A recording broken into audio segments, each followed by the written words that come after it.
All right. How you doing, Darryl? Close. I'm wondering if someone else might just jump in and start theirs to begin with.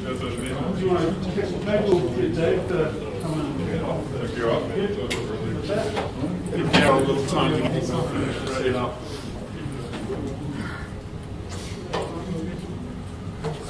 Like any good online meeting, this meeting is being recorded. If you do not like to be recorded, please feel free to leave the room and leave your pizza behind. Just HDMI or? HDMI, yeah.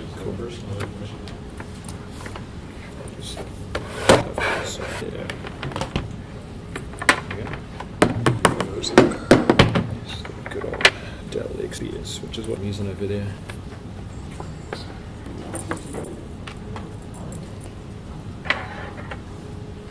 Deja vu. Whoa. Look at that. Look at that, didn't see shit. XPS, which is what I'm using over there. That's because. There you go. You don't need audio for your presentation? What's that? Do you need to play any video? No, in fact, I can sing to myself. Oh, wait, it's now live.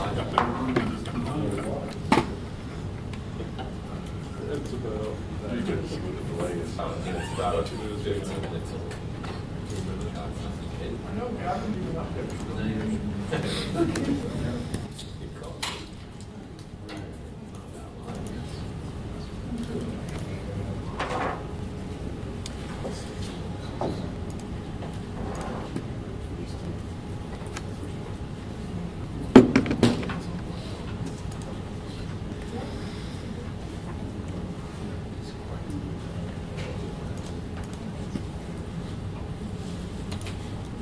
Streaming thing is a little more difficult than I thought it was.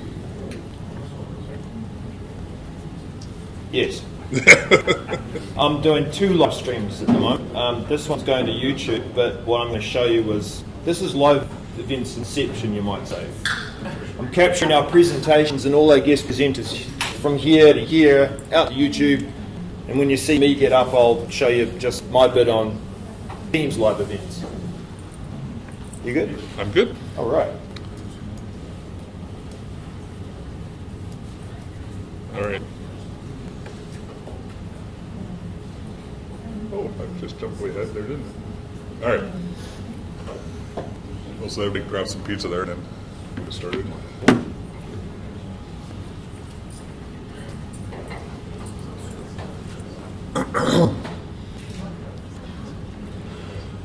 So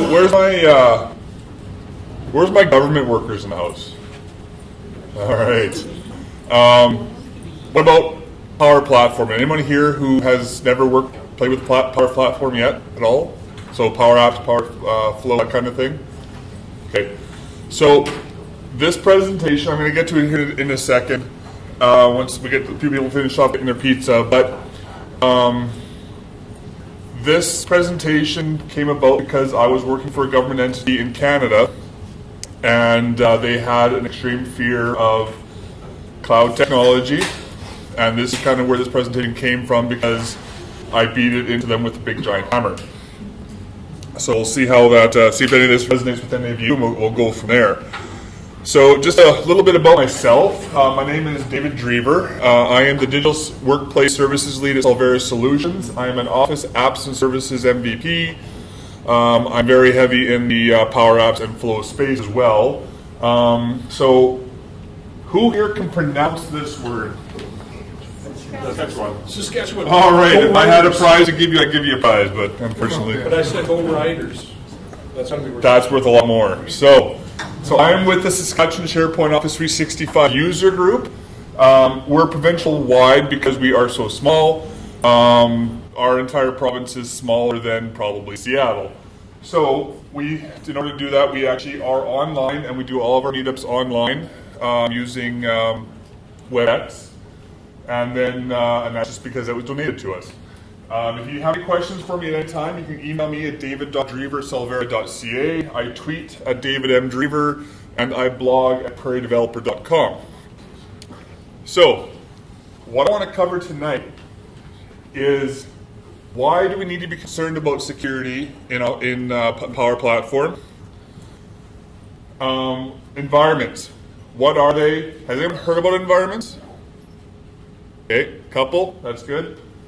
How can we control the data in our flows, or data flows? Sorry. And we'll touch a little bit about licensing. I am not a licensing expert. I will do my best if you have questions, but I'm not an expert. So let's talk a little bit about data breaches.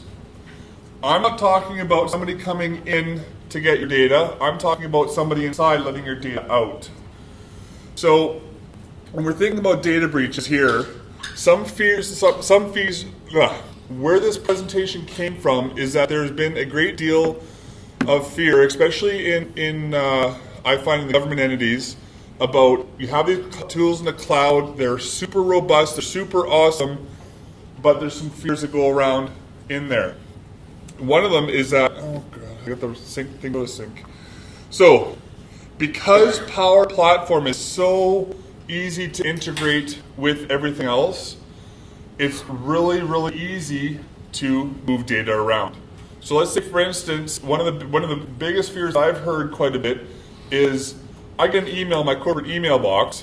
I write a flow, takes my corporate email, as soon as it comes in, ships it out to Gmail. Gmail, your corporation has no control over that. So they can't control what's going and going out. Yes, they could have controls on your email, but at this point, Flow's grabbed it for you. You're not actually sending the email out with your Exchange environment. Flow is actually grabbing it, moving it for you. So if you have DLP or any protections on your Exchange environment, this will not stop it. Flow will be able to get around it. And really, Power Apps and Flow, at the basic level, is built by Microsoft as a power user tool. So you don't have to be a pro dev in order to get into actually do a lot of the stuff that they're worried about. Anybody have any other suggestions? What could be like a security breach? Like I talked about, what about moving your documents from OneDrive into Box or Dropbox or Google Drive? All that kind of stuff. SharePoint lists. You can take data from SharePoint and move it anywhere you want with Flow. You can build, build a Power App that, it searches data somewhere, but it also has a control behind that sends somewhere else as well. So these are the things that they're worried about. And the other thing too, some countries, they have really, really tight rules around where the data can flow. So if you have a geolocation or you have a multi-geolocation environment, say you're a multinational company and you have offices in Europe with GDPR, there's some very extreme rules around that. So you don't want your data going in different directions. Sorry. Would you like a drink? I could, sorry. Yeah, I'll get you one. So anyways, that's the idea behind this, is that we need to lock this down. But you want to lock it down, but you don't want to do it in a way that no one can use it, because then you're not going to have any robustness, the flexibility that you need. Thank you so much. Of course, you're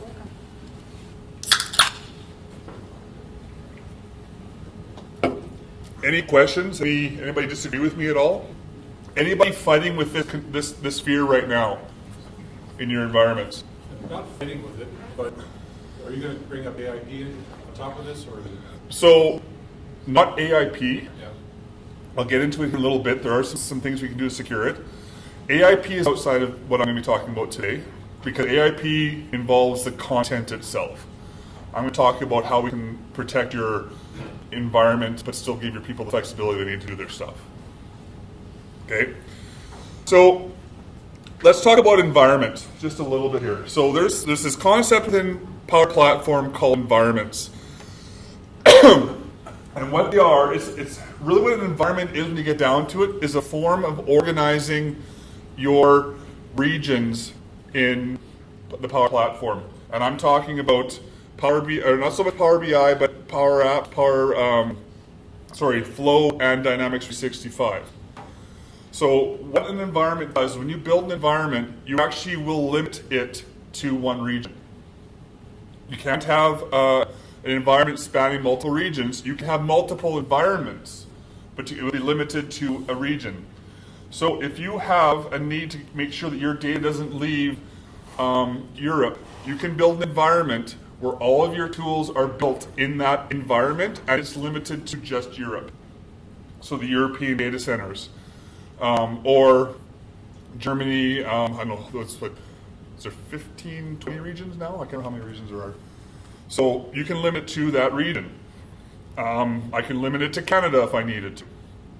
So this is one of the base facilities of an environment, is to limit the region. And then on top of that, an environment allows you to organize your security. In a, has anyone here aware what CDS is, Common Data Service? So Common Data Service is a component, that's what Dynamics 365 is built on, and Power Apps and Flow also are able to integrate very heavily with it. The CDS, what that does here is that, the reason I want to bring it up is there's a difference between a CDS enabled environment and a non-CDS enabled environment. In a non-CDS enabled environment, you have two groups that you can work with when it comes to Power Apps and Flow. You have what are called environment admins. An environment admin can make changes to the environment itself. They can make changes to your policies and security.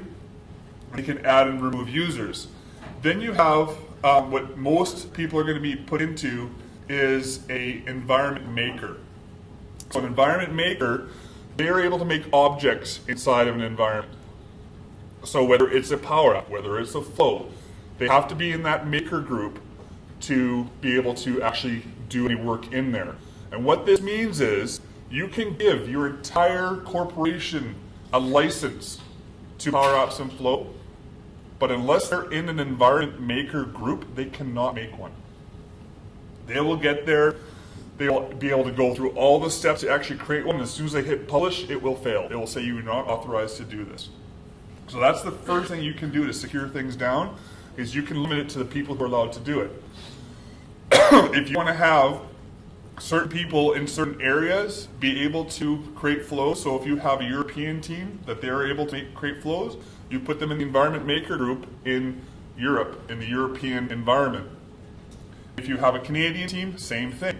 So that way what's happening is you don't have groups from different teams. So a Canadian cannot go and make a European tool because they may not be fully aware of all the GDPR rules and things like that. So you want to keep that limited. Any questions? That makes sense? Yes. Is it the maker group for the environment? It's not like they can prevent them from making environments. It's the maker group for the environment. It's the maker group for the environment. You have to be an admin to do anything with the environment, but you have to be a maker in order to put something into the environment. So anything, when I say put something into the environment, I'm saying create a flow, create a Power App. For Power Apps, you still need a Plant 2 license to be able to see that in the image. Yeah, so we'll get to that here in a little bit. I'll talk about that in a little bit. Now, when I talked about CDS and non-CDS enabled, I'm not going to have time to show you tonight. When I started making this presentation, I talked to Gavin. I said, how much am I? He said, I'm about a 30-minute. And I got here at MVP Summit, and he says, 20 minutes-ish. So I'm not going to be able to show you all this stuff. I want you guys to blame Gavin on that one. So the thing is that once you have CDS enabled, and you need to, if you're doing approvals, you have to have CDS, because CDS, all your approval tracking in a workflow is actually stored in CDS. It does it behind the scenes. You don't have to set it up, but you have to have CDS involved. Now, if you want somebody to approve but not create in a CDS, you can actually make them an approver. They have to be an approver in order to actually access the approval components of a flow. So you get a little bit, once you have CDS enabled, you have some more options. And I'm hoping maybe I can come back another time and I'll give you guys a real rundown of all that sort of stuff. Any other questions? Can you move an app from one environment to another? Yeah, so what you'd have to do at that point now is you would have to do your ALM when it comes to that, so you have to export it out and then import it in, and you have to choose. I'll show you that real quick when we get to my demo of how you can do that. I won't actually do it, but I can show you how it can be done. Any other questions? Okay, so next thing is you can organize your data protections. And this is kind of where we're getting into your AIP. So we're not going to be dealing with AIP, but what we're actually going to be working with now is DLP. So we're going to be doing data loss protection, and where data loss protection comes into play is actually in how things are routed through the environment. So when you have financial information or personal information or even your company documents, what the DLP policies are going to do is they're going to block things for you.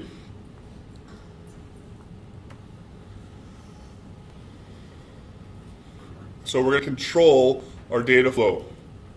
So the DLP policies, what you're actually going to be doing here is that you're actually applying a DLP policy to the environment where your items are going to exist. And you can have different DLP policies in different locations. Now, if you have tenant DLP turned on through O365 or Azure, any rules that are applied there will override any rules, or like if you're allowed to do something in here, but you have DLP rules at the tenant level, it will override.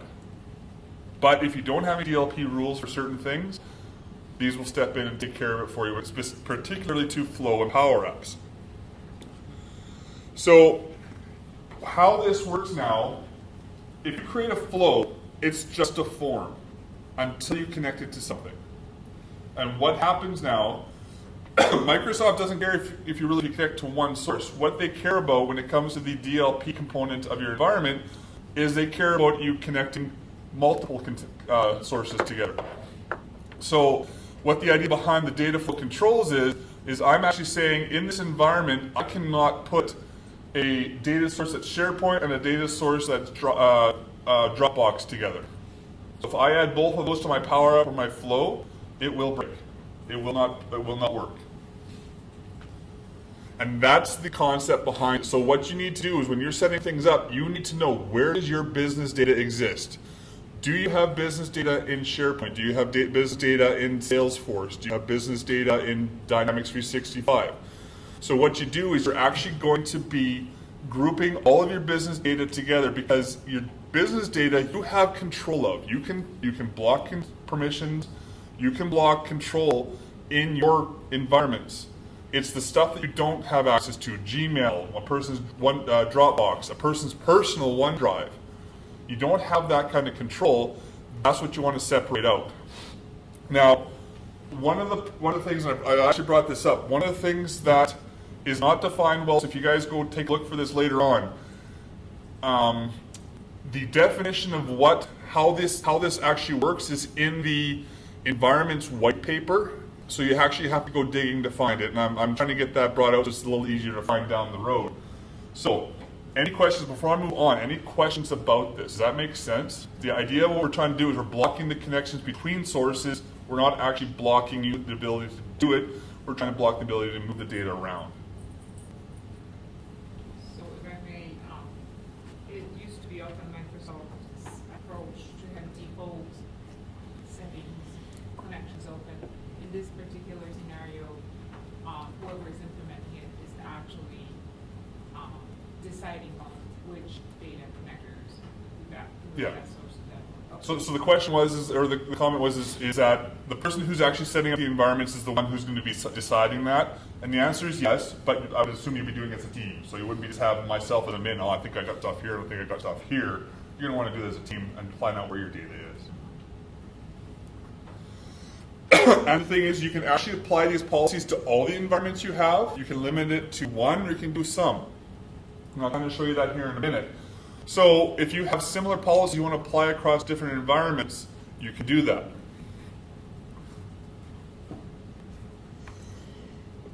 So how do we set things up? How do we protect the data? So if you're unsure of a connector, say you're adding a custom connector, but you don't want to fool around with it yet, you want to play with it, you want to make sure it's in your what's called the non-business data connection group. And I'll show you this here in just a second. So the thing is that if you're not sure, you don't want to classify it as business data. And the reason being is that as soon as you classify as business data, all of the other components that you have logged as business data can now utilize this unknown connector. So until you know what it's doing and whether you're going to have control of it, you don't want to move it into your connector. So you got to decide what's going to be going where. And then if you need to, you need to use your different connectors to make sure you're in a controlled environment. So you want to start using them, you can create a trial environment. You can move them in there, you can test them, and then make sure there's no data going around and moving out. And that way, it's in the trial environment, only certain people have access to it.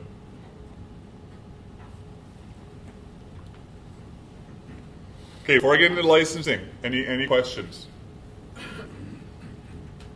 Okay, so as you alluded to before, you need a Power App or Flow P2 license. If you get a Power App P2 license, you'll automatically get a Flow P2 license. And the reason you need this is you need to be, in order to create an environment, your first environment, you need to be a GA, and that GA needs to be assigned this P2 license, because without that, you will not see your environment options and you will not see your data policies. So once you have created your environment and you created an environment admin, that user does not need to have GA access anymore. But they do need to have the environment admin access, and they need to have a P2 license. The other thing would be is a system admin in Dynamics 365. So either a GA or Dynamics 365 system admin. And yeah, so it said it has to have the license applied. So, any questions about licensing? Yes? Actually, I have a question about environment. So, if I have this license and I'm an admin, I don't know, I guess I'm fuzzy on the relationship between a tenant and environment. So, can I have multiple environments and a tenant? Yes. Okay. Yeah. So, I think with a single P2 license, you get two production licenses, and then you can have whatever number of trials you have, and you can have a dev as well. And then you need some more licenses in order to have more environments. You don't want to overdo the light environments, because then it gets a little more difficult. If you actually have a need to move data around more, you want to be careful with your environments, because you won't be able to move data between environments if you have that locked down. Does Power Use also need P2 license, or is it the one who's going to create those environments? No, so the only one who needs a P2 license is the one who's working with the environment itself. If you're creating inside, all you need is whatever licenses you would require at that point, E3 or P1 if you're using okay, won't get into that, but yeah, you only need, it's usually the user that actually needs, the person who's actually executing the Power App is the one who needs to have licenses if you need higher licenses.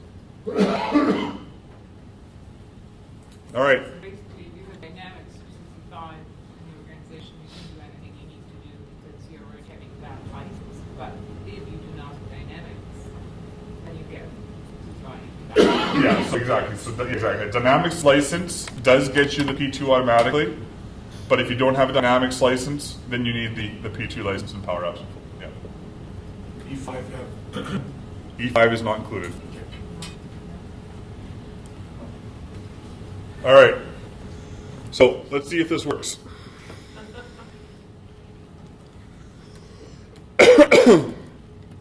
So what I have here is in my admin center. Now you can actually do this in either your Power Apps or Flow. Doesn't really matter, and I'll show you why here in a second. So I have three environments. If this is going to be a thing where you want to make sure that you don't want every user creating stuff, you want to make sure that you do not have anything, your default environment. I'm going to show you something here. In your default environment, in your environment maker group, I'm sorry, why not? Let's take care of that. So I will go back and you guys can see where I was. So I'm in my Power Apps admin console here, and I have three environments created. I have 2 trials, and I have my default environment. This is here. Even if you don't have a P2 license, you have one environment. It's called your default. It's there. It will take on the region where your tenant is when you create your tenant. So if I was in the US, or if I was in the US data center, it would say US. I'm Canadian, I created this in the Canadian data center, this is why it says Canada. So here's one thing. When you go in here, here's the details. I don't have CDS enabled on this. In my security, I can see my two roles, my environment admin and my environment maker. Here you see I have tenant. This means every single user in my tenant is a maker in the default environment. So you want to lock things down there because you don't want everyone. You cannot take everyone out of that group. They will. I argued with Microsoft about it. They will not do it. So you have to create your other tenants, and you have to make sure that everything's locked down in your trial or in your default. So here's what I'm going to be doing. I have a CDS disabled one here. In here, I have my environment admin. So myself here, this account has access to make changes to the environment.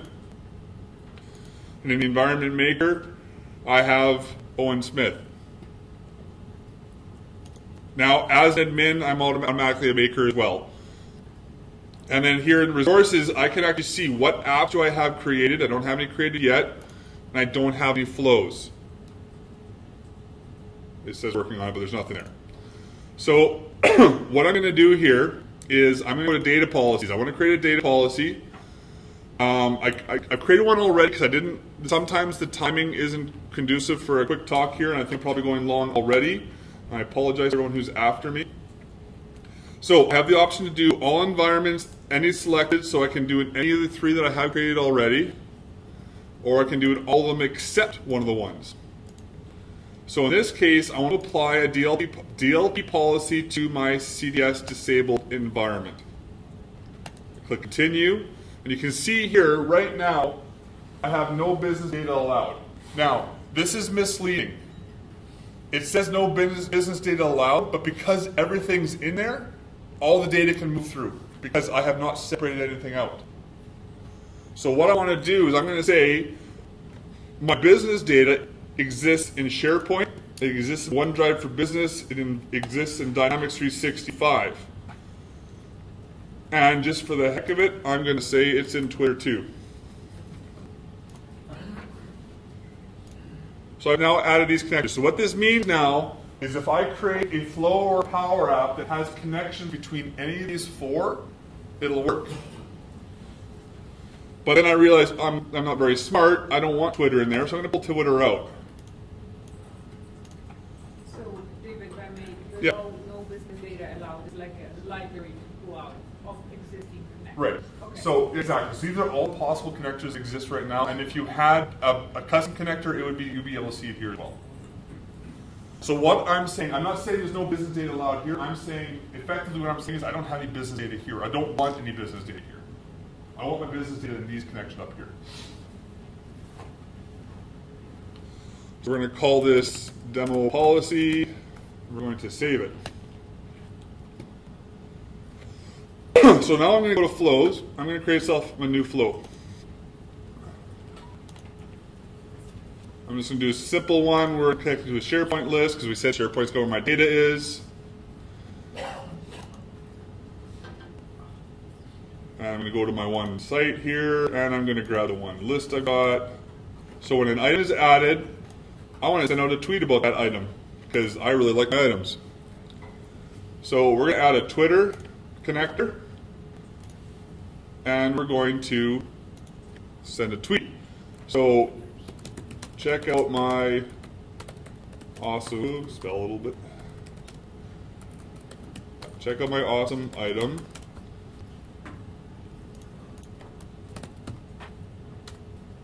Title. Okay.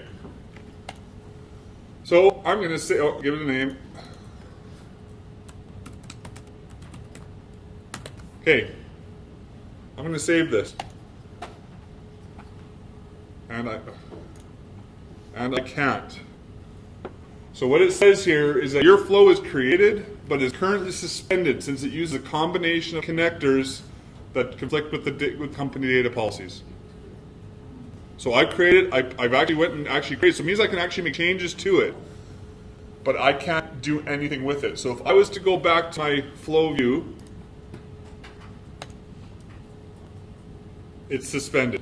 It's there, I can edit, I can make changes to it, I can update it, but I can't do anything with it. Okay?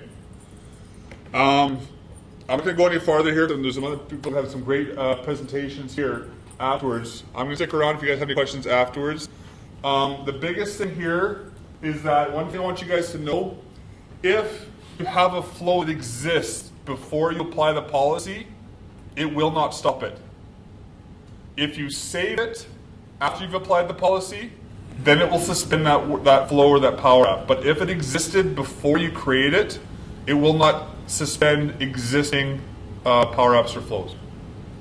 So you have to be sure. So this is where this resources tab comes in handy. So if I'm making a change, I can go now into my environment, into my CDS disabled here, and I'm not seeing anything because it's disabled. But if I had something there, I could actually go and see what's there, and it would be able to tell me what the connectors are, and then I could go in and I could actually, as an admin, disable it. Any quick questions? There's a question from online. Okay. Look at that. I have an online audience. Christine Gerluk says, with creating DLPs in environments that are D365 instance, can they still be created in the Power Up to Flow Admin Center, or is it best in the D365 Admin Center? Does it matter? So what you'll actually see here, I don't have D365 in my tenant. This is just a demo tenant, but you would actually see your D365 environments here as well. So they would show up and be able to apply the policies. I mentioned before, it doesn't matter if you use Power Apps or Flow. So let's just go to the Flow environment here. And if we go here, so you can see my environments, but I can also see the policies that are there too. And I create them in Power Up. So it's across both of them. Okay? And same thing, like I said, if it's D365, it'll show up there as well. All right, guys, like I said, I'll be here afterwards. We've got some great content coming, so thanks for your patience. And enjoy the rest of the evening.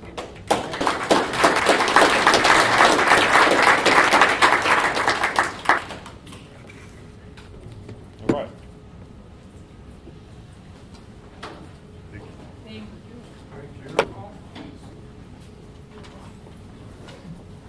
I'd like to say that I'm demonstrating live code, but I'm not.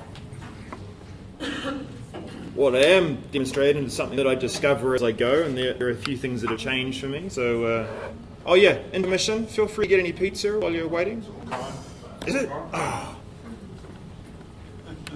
Gee. You like that? I was really quite inspired by the Ignite logo. Yeah. All right, should I open this up here? Let's try this here. Okay. I don't have slides because I'm lazy. No, I'd rather show you live events and talk about it and answer questions as we go. But I'll level set. I'm Darryl Webster from New Zealand. That's why I sound funny. I work in the user adoption and change management space, but I do have a sysadmin background, so I can be dangerous on both sides. Live events. We're actually running the live event right now. I'm pushing this out to YouTube, and some of you are viewing it. We've got an online audience. That's pretty cool. I do this also for our user groups back in New Zealand, because sometimes people can't come, and sometimes an online meeting is not enough. Maybe we want to take a resource and make it available to people afterwards. Maybe we want to have a wider reaching and engaging audience. For our user groups, we choose to use YouTube because we're also trying to create a list of public resources that we can allow people to benefit from. And that's what we're doing tonight over here at this machine. And I'm presenting over here, but I'll talk about that later. What I want to cover off tonight is why live events in Microsoft 365. Why do we want to use something that scales a little larger? Who here is using Microsoft Teams in their organization? Okay. And you're using it for online meetings, of course, yeah? So we all know the format. We join, and everyone in the organisation is usually on the same level. We can present content, but sometimes we do need to organise something that's at a larger scale. We're trying to reach maybe 5,000 people, and we're trying to bring everyone in the company up to speed on a change, or we're trying to give them a regular quarterly update. And the current limitations of a Teams online meeting, you can't go to the significant numbers that we might need. You might also want to step into an area which you might have heard about called employee engagement. It sounds like a very fancy, fluffy term. Ooh, engaging employees. Shouldn't they all be engaged anyway and happily working? Yes, I think so. But on the other side of things, it's about trying to keep people informed and up to date, giving them the ability to give feedback and getting questions and answers, maybe finding out things directly from the CEO, and creating that community and that resource so that it's easy to find for people. And one easy way to do that is using Microsoft Teams. Now, rather than us creating an online meeting and inviting the limited number of people to that, actually, you might remember sometimes we used to have to do that. Maybe using a Skype meeting, we had a limit of about 250 attendees, and we might get a little organised and organise watching parties at different conference rooms. Some people are nodding from different big organisations, and that was okay. But sometimes we just want to be able to attend from wherever we are. Maybe it's a mobile, or maybe just from the web. So this is where live events comes into play. I want to go through and show you how to do this within Teams, because I feel that it's a simple, easy way to get started. And much as you might have heard Mark's comment beforehand, Mark Anderson, this looks like pretty tough if Daryl can't get it right going there. I was trying to do the tricky one over on the side here. The Teams way of doing it is actually quite simple. Has anyone got a need for this right now? If I ask the room, to be able to communicate and message to large groups of people? A few, yeah? What if you could turn that into a recorded resource? Would that be useful too? Without even having to think, I've got to download this and push this up here. Remember the old Skype way of doing it? And you hear your busy little machine go trying to render that video, and then you forget about it and you come back to it maybe 2 days later and go, that's right, I'm supposed to upload that. Lots of little annoyances there. Teams hooks into Microsoft Stream. In fact, it's the service underneath it that makes the recording and the presenting of a video possible. Let's maybe just draw a little here just to get this going. Let's fold this under here. We have in a Microsoft 365 or Office 365 tenant, we have Microsoft Teams. We have a service with Stream, and we might need to invite a lot of people to come and see us. We do have an option for using Yammer as well with live events, which I'll talk briefly about too. But I'm going to show you the Teams way of doing it. We create a meeting within Microsoft Teams to start with. We'll step through this soon. And this meeting is for our people that are going to be involved in the presentation, just the presentation. I'm going to be inviting in Owen and Bo. Maybe they'll be able to come in and join me. Hopefully they can, from Teams. And the idea is that they're in the meeting and I'm able to direct and present maybe their video. So Bo's our first speaker, and here comes Bo, and he's got his webcam going, so I turn it on. And then I might swap over to Owen. He's got some content to share from his desktop. The Teams way of doing this is very easy to produce. So we have our presenters in here, Bo and Owen. There's one more role for this meeting, the producer. in these larger format meetings, we do need to have someone in there that is changing the way that things look so that it presents a good picture to the audience. Maybe we just want to focus on the video of the CEO and hear them and see that very engaging thing. And then we want to switch over and suggest the content or a mix of the two. But we also need someone in there to help manage the audience. Sadly, I'm not over here looking for questions from our online audience at the moment. But if I had someone helping, they'd be in there and they'd be answering those questions and doing Q&A, and maybe they'd feed that question to the CEO and have it all nice and tidy and ready. So that other role, Daryl over here is a producer. And Bo and Owen are presenters. Yeah. That's our inner loop meeting. Can I use that term? I see a few chuckles.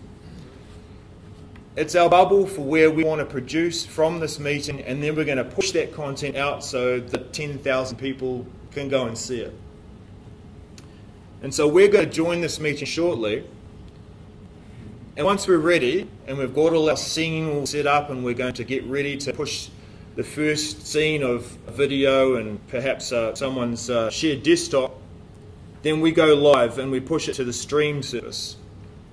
And just as a quick reminder, Microsoft Stream, I call it Microsoft's corporate YouTube.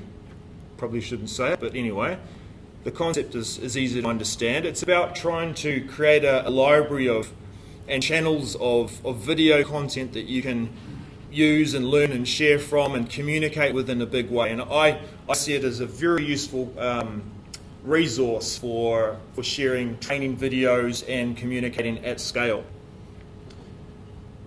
So we're going to see that process shortly. Now with Stream, when we invite our guests in to view this, they might be from our organisation, there is the ability to invite people anonymously in. They can come in from public. I have to say I made that setting change just moments before we started tonight, and it doesn't seem to have taken effect yet, so I can't show you that. But you'll understand the concept. People get a link, and that link might be shared in an email. It might be embedded into a web page in our intranet. Lots of different ways to get that content across. And they come and they will see the presenter here and Bo's talking. Whoop.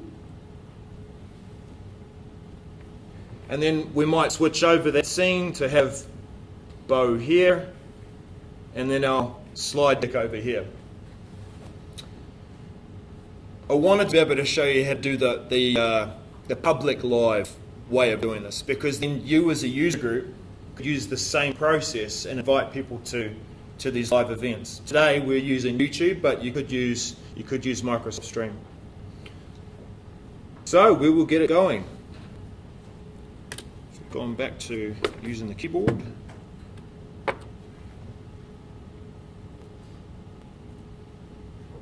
Okay. Just to give you the context, I've created a group within my organisation called Learning and Support. And this is used for trying to bring people up to speed with Microsoft 365. Maybe I'm an organisation who's just making that journey, and I want to create a place where people can come and ask those questions, they can get training. There'll be people in there that will be able to answer those questions, our champions who are experts in the technology, and we can create that conversation in there. I've created, in this Microsoft team, different channels. And in a teamwork perspective, we would use a channel to focus our work on a certain activity or maybe a certain project. But here I'm using it to address different topics. I want to give people the ability to go and ask their questions about Outlook and find resources about Outlook. But what we're going to do is run a live event to the whole company and go over a certain type of training.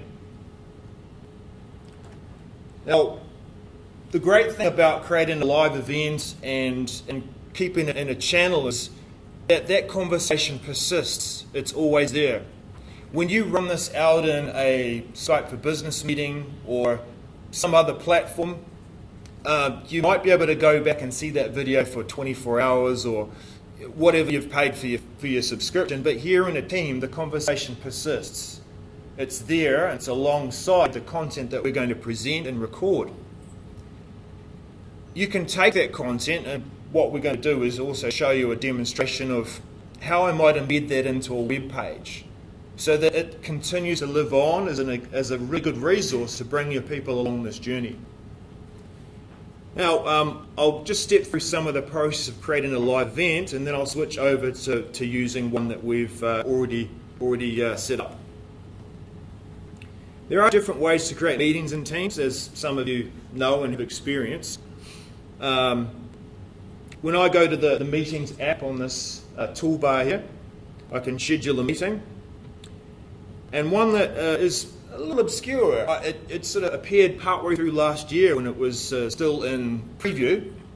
And recently it's now gone to general availability. You might have heard from, what was it called? Something Connect? Yeah, I forget the name. I was busy. But it's now available, generally available. The option to create a live event, it's a meeting type. When we create a meeting, we've got a regular online meeting, and we can invite a certain number of people to come along and talk and discuss and create articles and teamwork. And we can hold those meetings in certain channels so that we can keep that all together alongside the content. A live meeting is a little different. It's going to have some different roles that we discussed earlier. It's not going to be just a meeting organizer and a meeting participant. Let's have a look at the options. You're about to set up a live event. You can click there to learn more. That's good to see help in the product, isn't it? Don't have to go searching for it. Let's create a live event. This is O365 Seattle UG. And Is there a way to create a recurring event in the screen?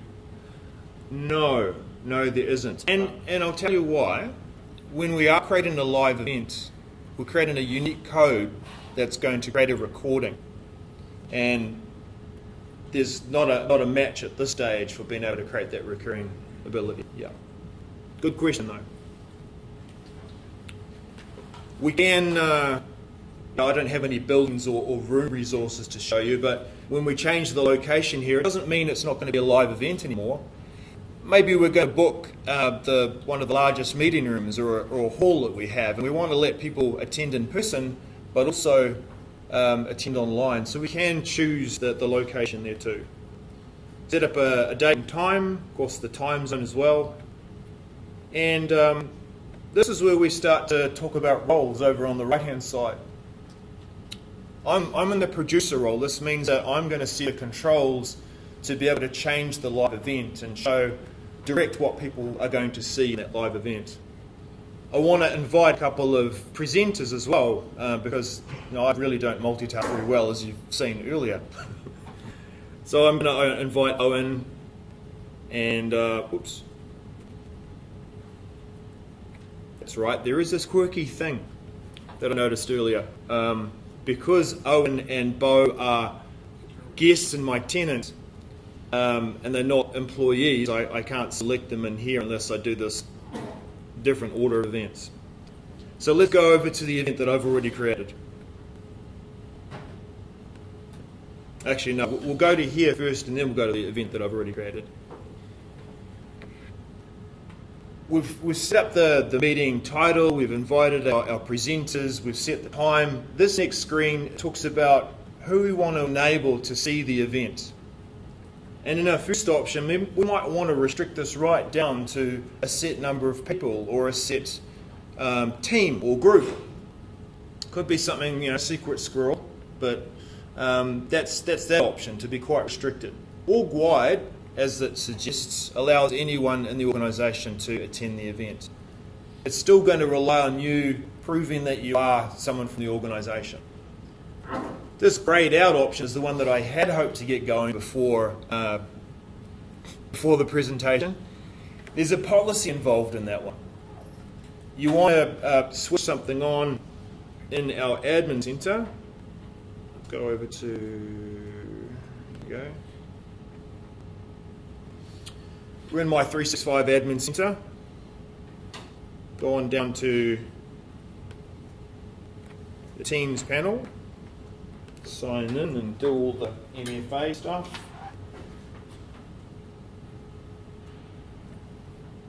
That number won't mean anything to you right now.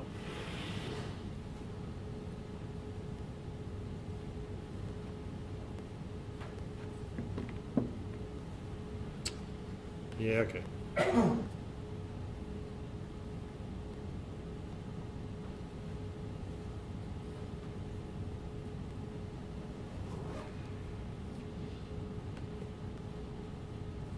Okay.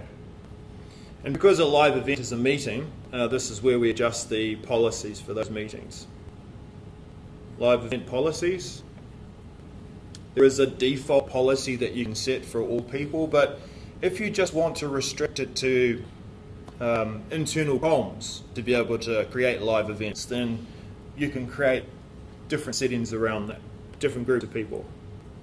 So here it's the global policy. This is the one that I changed before presenting tonight, and it takes a little while to take effect. Who can join the scheduled live events? By default, it's set to everyone in the organisation. So a nice secure setting, but to be able to allow anyone to come in and just go to a link on the web and see the live event, it needs to be set to everyone. Unfortunately, it hasn't taken effect, but we'll go back to here, and that's what will enable this option to go public and choose that meeting type. Some of the things that I have set up in this meeting that we're going to run quickly with Bo and Owen, we can make the recording available. This is where we're going to run the meeting, and it is going through stream, and people can see it that way. But it's also going to provide us a recording at the end of it. And it provides a way that, let's say that Barbara comes in late to the meeting and she still wants to catch the beginning of it, she can go back and watch, much like our TV and video recorders can. We've also, for this meeting coming up, turned on Q&A, which is better than having live chat down the side. I don't know about you, but when I go into a webinar that's just run like an online meeting, it's really difficult to try and find those questions. So I jump on a couple of Microsoft calls occasionally, and there's someone there that has to scroll through and find the questions. Yes, David? Yeah, you have a question here. Naveen is asking, during a live event, can any participant become a broadcaster, or is it just the producer? Can any participant become a broadcaster, or is it just the producer? Right. Yeah, Naveen, the first step to setting up that live event is to choose your production crew. That is your presenters and someone who's going to be your producer. And once you've got that meeting running, you can't simply just add people to it on the fly, like you could with an online meeting. I could start an online meeting and just, oh look, I see Tom's available and he knows how to answer this question. I see he's might be able to come in, so I'll just drag him into the meeting. But with a live event, it's actually more of a bubbled experience. You can't just add someone on the fly. And I think the question 2 said, can we add a participant into the live meeting to be a presenter? Yes, any participant. Yeah, a participant has a different experience. They're not actually joining a meeting, they're going to a page to see that live event. So let's go back and have a look at one that's already set up. And I'm introducing the custom learning portal to my organisation. I want to show them where they can go and teach themselves and find learning resources. This will be available for me to join, but I can also share the attendee link and send that out in internal comms. So I can use that link and embed it into a web page eventually. I could chat with the presenters. You can see Bo and Ellen and Laura are in there. And we might have a discussion early on, even before the meeting starts, like a day or two before. Have you got your slide deck ready? Oh yes, here's the link to it. Okay, I'll add my content. But it also might be used to have internal chat during the live events. I might send a quick message through as the producer to Owen saying, are you ready yet to cut over to you? Yes, I am. Okay, good. So it's our back channel. We'll go back into the meeting, or we could join from up here. All right, join. This first view, like all the other Teams events, or rather meetings, give me a preview, making sure that I've got my eyebrows are nicely combed and the lighting's all right. Maybe I need to use background blur, but in this case, because it's a live event, it's not an option for us. It's available in the meeting setting, but not as a live event. I'm a little greedy with my audio devices and webcams too, and my machine sometimes gets quite confused with which audio device am I using, and I can sometimes join a meeting and the sound is coming out of my podcast mic or something else. So I do like this pre-setting where I can go into here and check and see is it using the right device, and that saves the embarrassment of when I join the meeting that I'm starting to talk and they say, oh, you're muted, and like, no, I'm not, or I'm using the wrong headset. So there's not a lot of options there right now. Actually, while we're here, online audience, let's just do something a little cheeky. Here's the room. Good turnout. I'll do that when we're actually in the meeting. That probably would be a better way to do it. Yeah.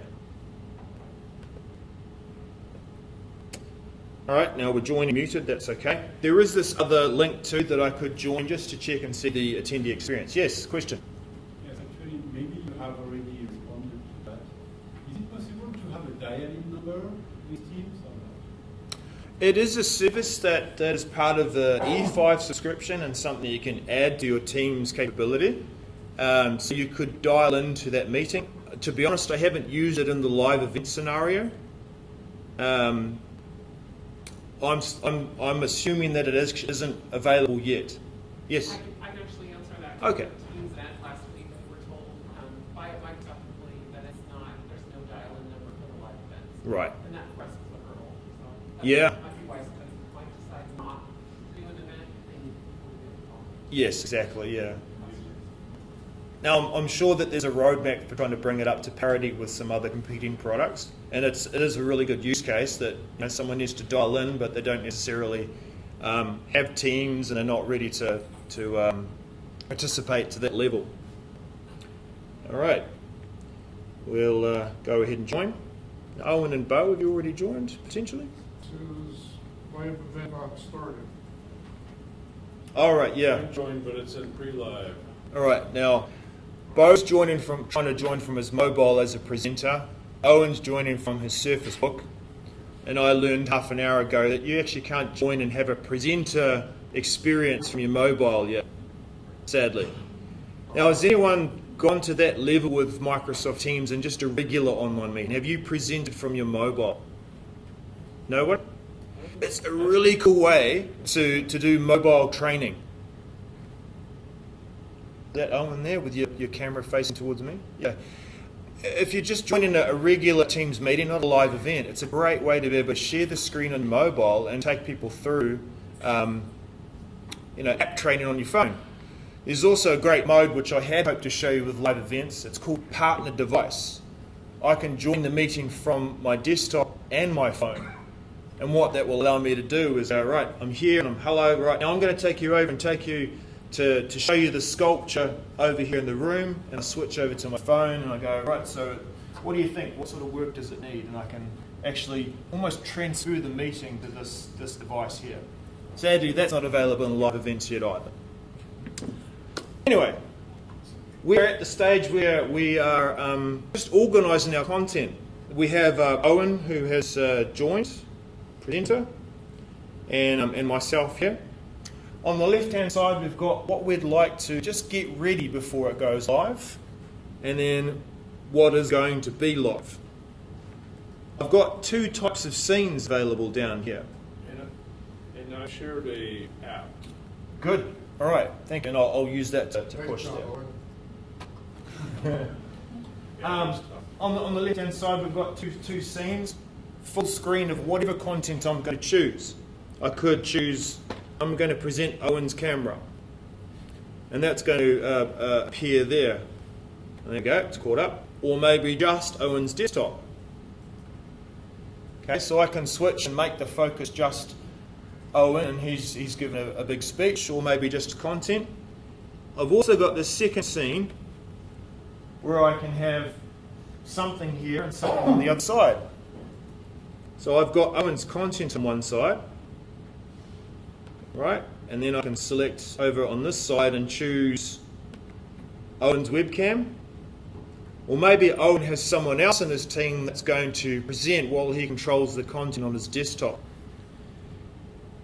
Part of the reason I'm showing you the Teams way of doing it is because I believe that power users and maybe some of our regular users will eventually be able to get their head around the producer role and running live events this way. It's quite simple in that you've got two scenes and you set up the content and push it to live.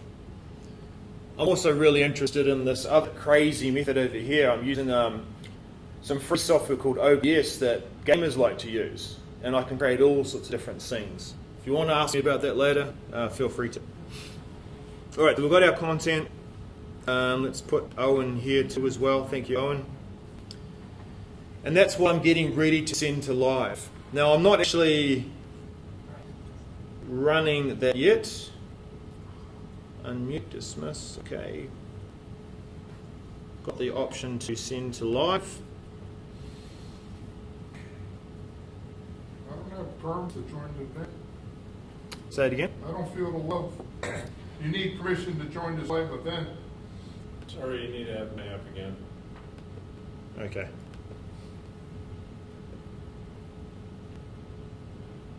Send to live.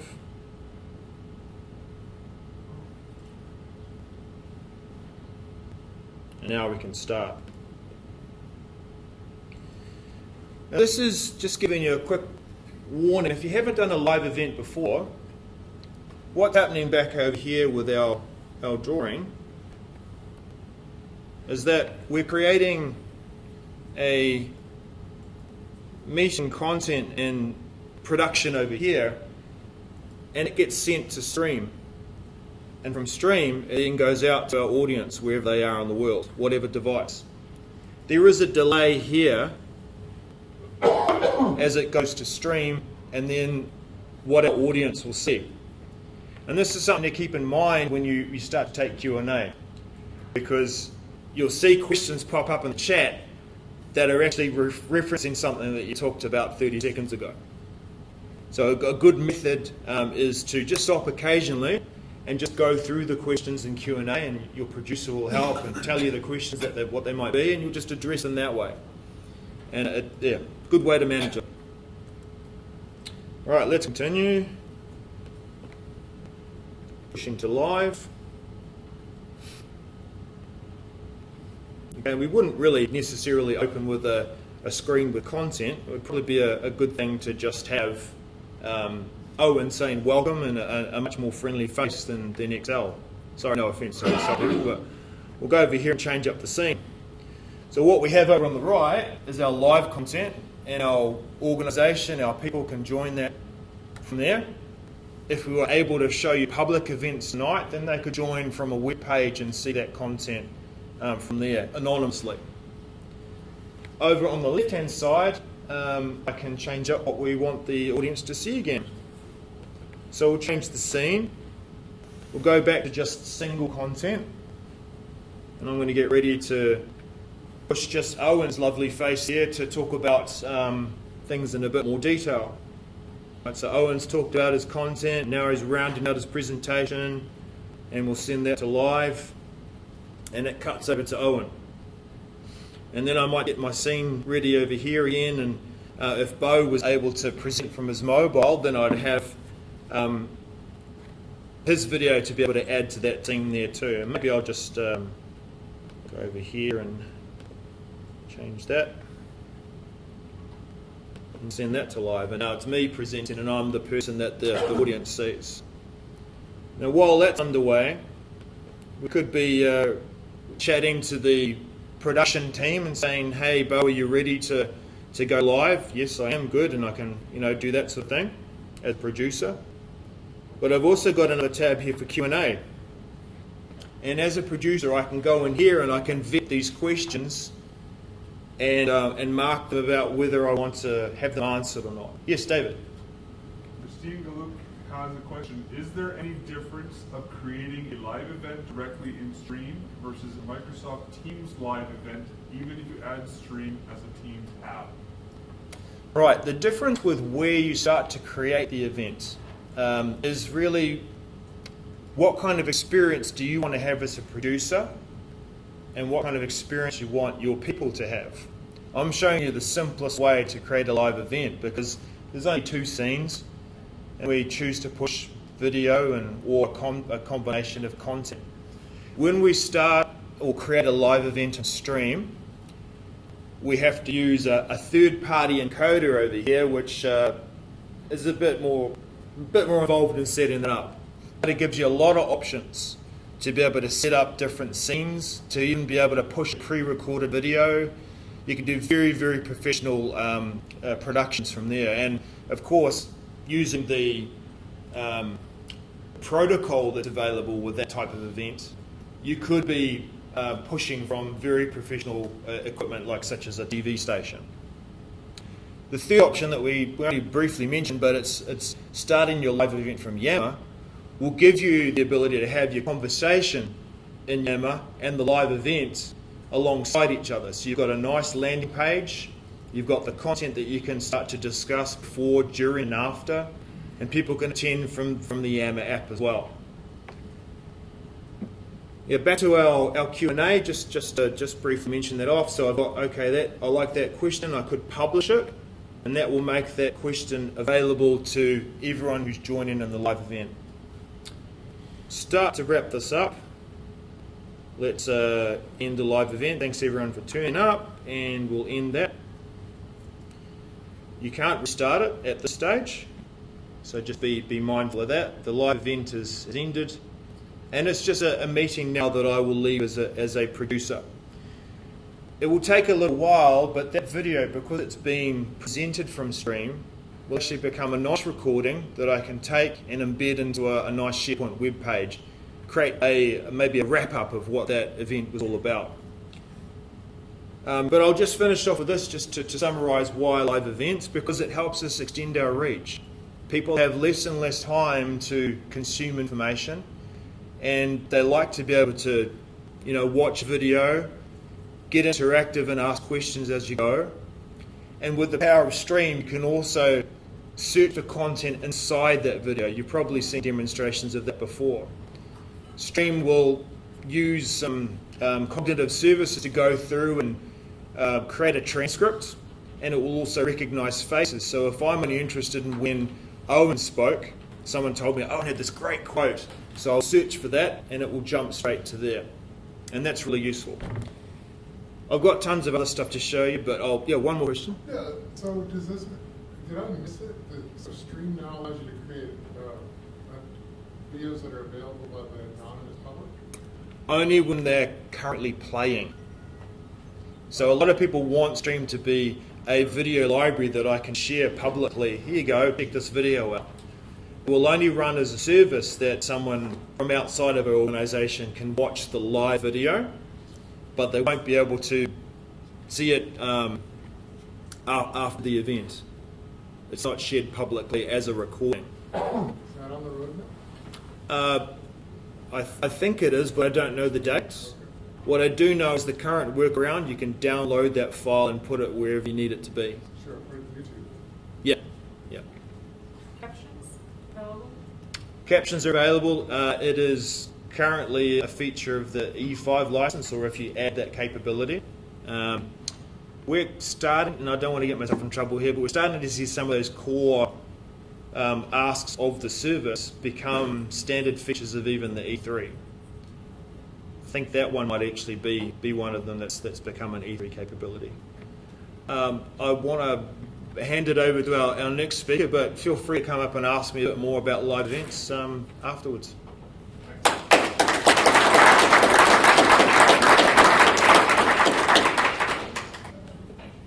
Thanks, Daryl. Thanks, Daryl. That was awesome. Tommy's going to come up and build the bot, and we're going to close out with Mark afterwards. We're saving the best last first. Yeah. Finish strong. Oh, and Rick's going to help. Yeah. 10 minutes. 10 minutes. Two guys. Yeah. HDMI? HDMI. Cool. Plug on I just here to home. One guy working and the pretty face. I'm the boot babe. That's great feedback, Mark. Thank you. In the fullness of time, I will be there, Mark. Your challenge. But it takes 2 of you, so that's 20 minutes, right? Yeah, but we're only Europeans, so.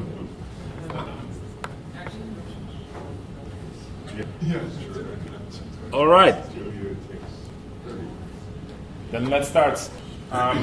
We actually prepared our slides, but we are also lazy, so we just blanked out 2 of our friends because we did a workshop last week in Branson, and Same slides. sharing is caring, but reusing is even more resourceful. I'm Tommy, I'm from Austria, I'm Baker from Belgium. and we're going to try to show you how to create a bot for Microsoft Teams or other channels in hopefully 10 minutes. Of course, there will be some preparations for it, but if you know Azure and if you know the Q&A Maker, you will see it's easy for use also. I prepared a question for you, Gavin, so I think we're good. How much time have we got left? We have 30 minutes until we need to vacate the room Yeah.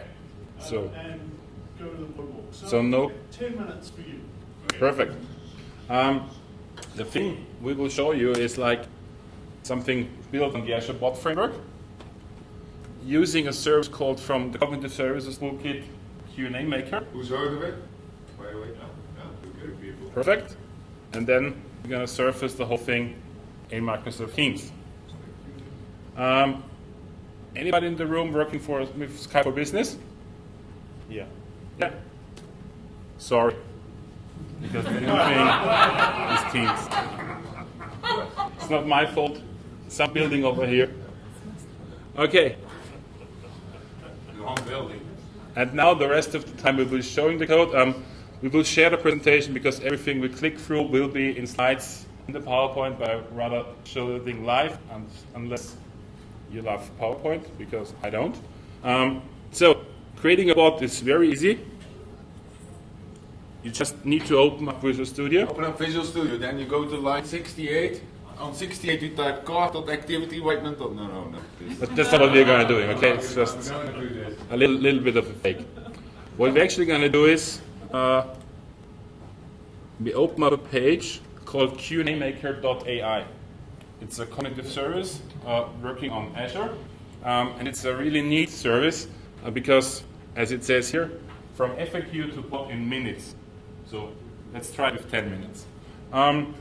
If I go here and I'm already signed in, so I already do the whole application dance. Hey, it's 30 seconds.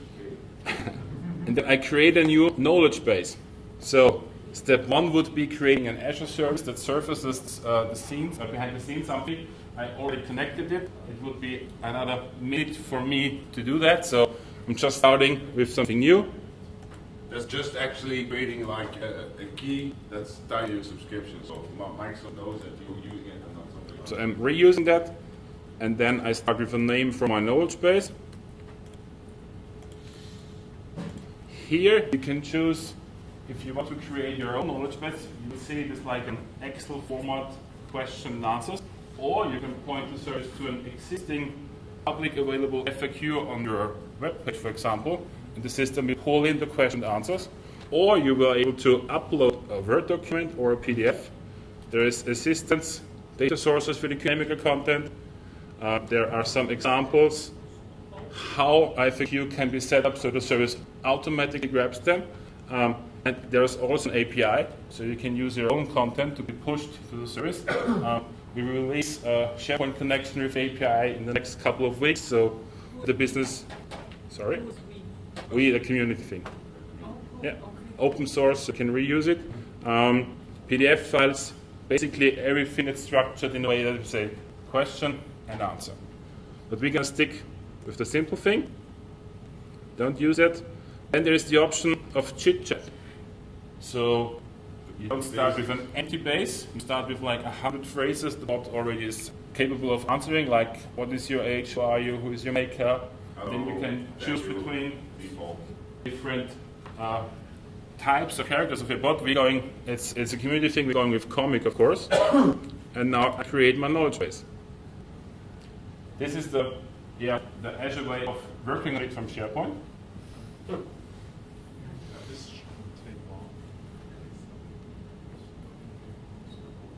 Normally it's only a minute.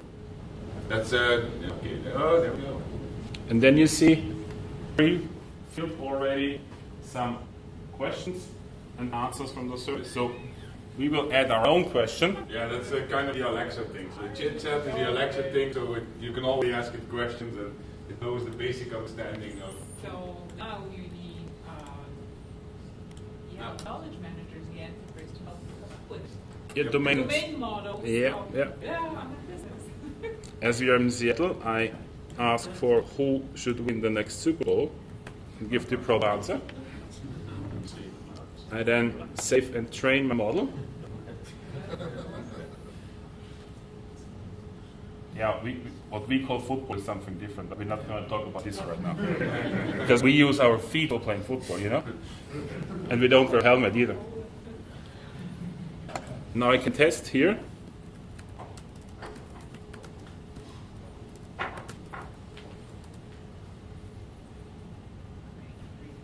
I'm H3. I can ask for my question. Got the answer back. So see, it doesn't have to be specific. So you can change the language a little bit. The model behind it is smart enough to know. Okay, there can be some differences in language and stuff like that. If you want to get the details, you can inspect it and see the value of confidence actually the service retrieved. So you can retrain it. You can learn it better. You see some options there. But we're not going to do it now. What we're going is like publish it. So test bench away. Yeah, one small hint. Test bench here, test bench away is the same button. It's kind of confusing, but okay. People here who build this, they make AI models, they don't make websites. So. It's different product group, yeah. So we're going to publish our Q&A maker service. Oh! Oh, I need to upgrade? No. Then we will. Because Tommy's not paying. So yeah, see that I'm you cheap. have a valid license. Then I will reuse one of my other services. I see you have too much. Let's add the question here. I'll only add. Ah, it's here. It's okay. And publish this one.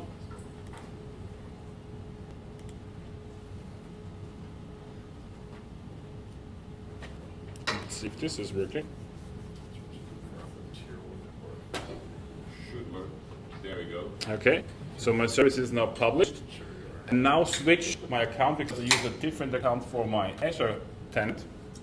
Just move over to Azure, create a new resource, going for bot web app, create. And then the thing that you need really pay attention to is, where is it? Bot template. On the bot template. I can click here and change the bot template, click V3, and click question answer.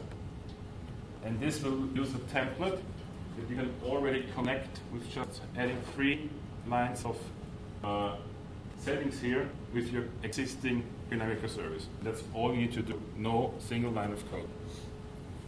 So I have a name for my bot, just reusing the same thing. I'm from Europe. Again, T3. Cheap pricing.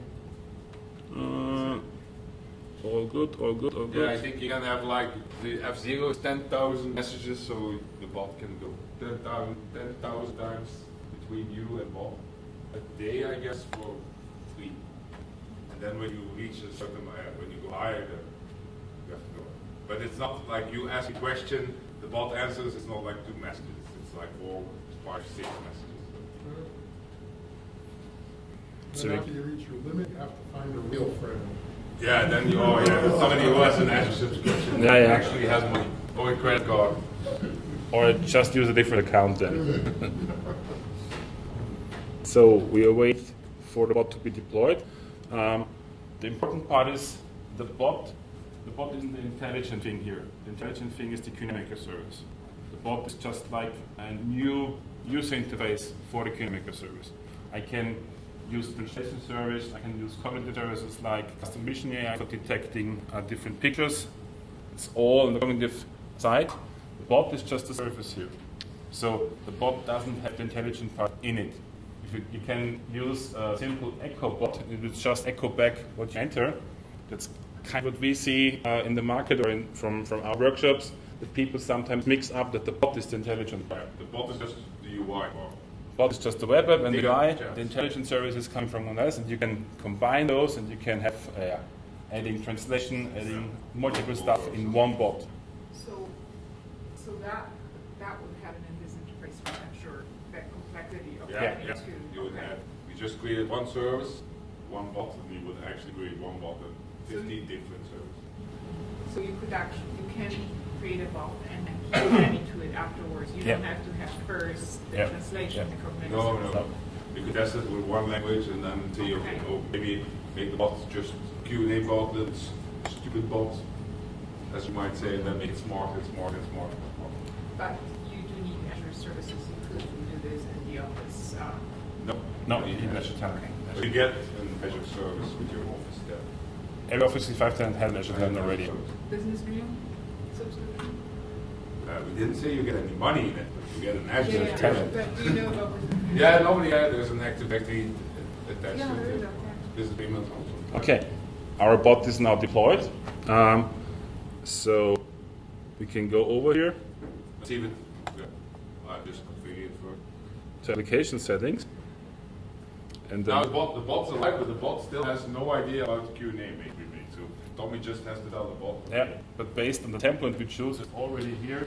The app settings say Q&A off key, Q&A endpoint hostname, Q&A knowledge base ID, because we use the Q&A template. Would we have chosen the empty one? Those orders weren't here. And behind the scenes, there is the actual code already deployed. We just need to configure it now. If you go to the Q&A maker, you will see the same names. So the endpoint key, the host name, stuff like that. So you have to be a little bit resourceful, but just matching settings. I will copy now the right things, hopefully. Knowledge base ID. Endpoint key, yeah. Authorization endpoint is That one. this one. And my And a URL. host So now, by doing this, we connected both things goes here. together. Important part is click save. And then I have a test in web chat, and if everything works, Question. yep, So using those values, you can take the bot that's deployed in one Azure and put it in any other tenant? Yeah. yep. Yeah. No, that's connecting the bot to the Connecting it. QNAMaker. Excellent. But you can connect those across the Yeah. The thing that happens now is Tommy chats to the bot goes to the thing in Azure, so the thing you configured here. The thing in Azure is stupid, so it doesn't know what to do with it. It sends that question to Q&A Maker. Q&A Maker is the smart part. It answers the question, sends it back to the bot, and the bot just shows it in the UI. And until now, we are only having the bot in our testing framework. We didn't deploy it anywhere. So I can go now to channels, click on Microsoft Teams, and click on save, agree a bunch of things. So from there, can I put it in other teams and other tenants? That's what I meant about those settings. Yeah, yeah. Yeah, you can read So does this create some sort of object that I can? Yeah, it's it creates an Active Directory, an AD app, and yeah, you can do that in multiple tenants, but then you have to make multi-tenant, but that's just a switch, so it's possible. It's possible, yeah. You can deploy a bot also in the Teams store, so you can. I have a bot in the Skype consumer store. It will take some time because Microsoft will need to verify it. Where do you set the authentication for that? Depending on where you service the bot, that depends where you authenticate. So if you have a Skype consumer bot, there is no authentication because it's a consumer product. Same with the Facebook bot, it's also not authenticated. The application is a little bit hidden through obscurity because I'm taking now this Microsoft App ID that I see in my Azure portal and go over to Teams and search for that. And then I didn't get any answers because the thing searches for messages first, but the people, my bot shows up. And now I'm in Teams and can see. So secured by nobody will ever remember that with. No. It's Not only, but it's inside my Azure tenant also. But now I can take this existing bot and go to Teams App Studio, reuse my application, create a Teams manifest application, and can surface this in a Teams store. So everybody in my company is able to choose the bot and not by looking This is up. a bot where you can only chat with. It's not like your coworkers can chat with it because they will never find it. So how many minutes left? It's over. 13 minutes. Azure let us down. Yeah. You still created it within minutes. One important thing, we shamelessly use this. If you're interested in a whole webinar series of the things you just saw, please fill out this feedback form. We're working on the thing that we make this online. Us four guys providing 2 parts, deep dive on the no-code solution, and if someone interested, deep dive on the coding solution as well. So grab this URL. We will share the slides later on through Gavin or through our Twitter accounts. You'll be able to see more, but feedback. Yeah, in the webinar we won't do that like 4 slides or something. So yeah. Tommy just took the slides and there are the slides that you can a little bit more slides. Follow each step on your own and play with it on your own. Thank you. Thank you.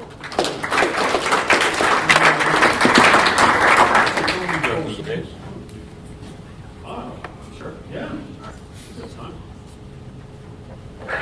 Art, you're the reason we came.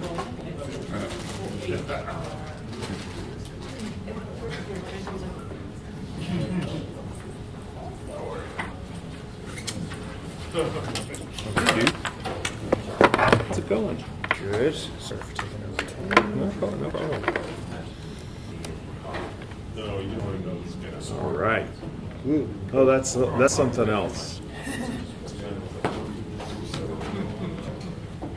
All right. How's everybody doing?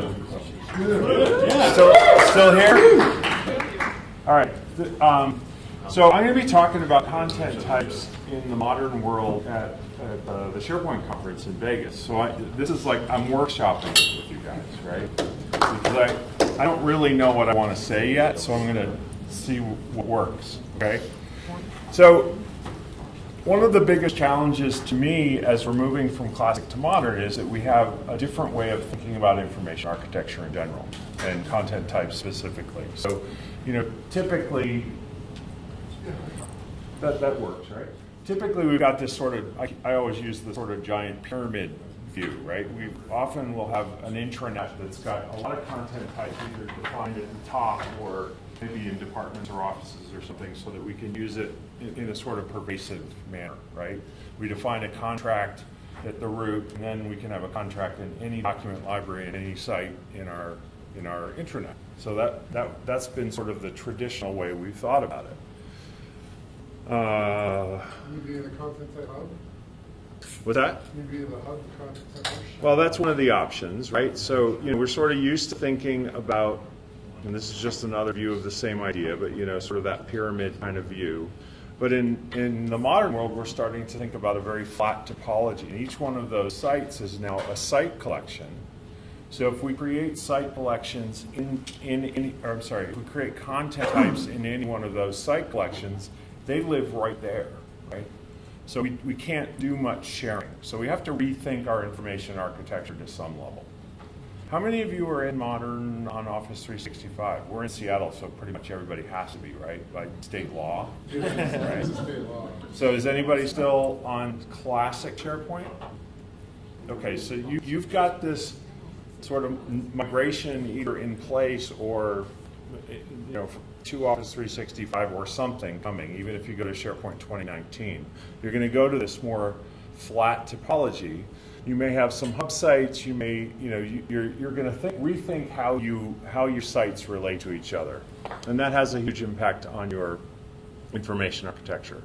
So here are the content type options as I see it right now. We have this sort of slick idea of uploading a template to a document library. Does anyone use that? That's a relatively new capability. It came out last fall, I think. You can basically take a Word document or PowerPoint file that you consider a template, upload it, and becomes an option to instantiate new objects in that document library. It's not really a content type because it doesn't come with all of that other goodness, but it's sort of content type light, which in many cases is actually fine. So a lot of people, I think, you guys are smarter than the average bear because a bunch of you raise your hands up. But I don't think a lot of people know that that capability is there. And again, it gives you that sort of hyper-local way to think about how to instantiate something consistently within a single document library.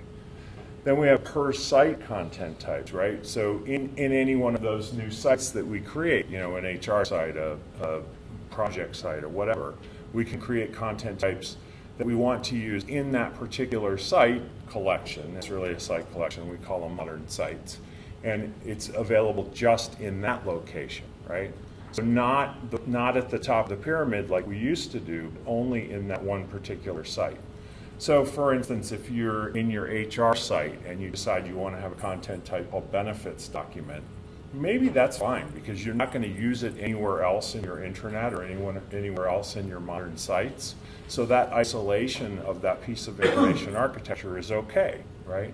Because you're not going to use it anywhere else. Then we have content types that we can build in the content type hub. The content type hub has been around since, I don't know, I think I was in college at the time. No, it couldn't have been. That couldn't have been possible, right? No, I think I was in my mid-50s at the time. So the content type hub is a way to sort of elevate content types up to a central, in effect, service, because you're putting them in a special place and then publishing them from that content type hub out to all of the sites in all of the site collections in the traditional sense. Of course, all of the site collections in the modern world means a lot more site collections. So if you build that benefits document content type and put it in the content type hub and you publish it, it's going to land in every single site collection that exists in your tenant, which is probably not useful, but it does give you, if you want to use it in more than one site, that's sort of one of your options, right? It's going to end up in a lot of places you don't need it, but it'll get there based using that publishing mechanism. That publishing mechanism is grand as long as you're not in any kind of rush at all. You don't have anybody asking you when you're going to be done, right? Because when you push that publish button, that content type will show up in all of those site collections in 3 minutes, 2 weeks, something in between. I mean, it's usually not 2 weeks, but it can be. There are some timer job that runs somewhere that nobody knows, no one can tell you when that's going to run. So if you're building your information architecture and you want to iterate, that's not a very pleasant experience. It's usually overnight at worst, but sometimes I've seen it a little bit worse. I think it's gotten better. So that's a way to... Somebody just said they've been waiting since 2007. 2007, yeah. Well, you got to go and how many times do you push the publish button? That's the question. Because, you know, when something doesn't work in SharePoint, you just keep trying. Right? We have a newer capability in site scripts to instantiate content types. And I'm going to show you a little teeny demo on all of this. But with site scripts, what we can do is we can set up a script that runs whenever you create a site. You can choose to run site script whenever you create a site. And that site script can instantiate various artifacts in that new site. One of the things it can do is content type. So you could create a list, you could create a content type in that site, add the content type to the list, maybe dump some content in there. You can do all kinds of things with site scripts. It's sort of like running PowerShell against a new site, but it's a different language, and it can be stored centrally so that you can run those site scripts whenever you create a site or a type of site.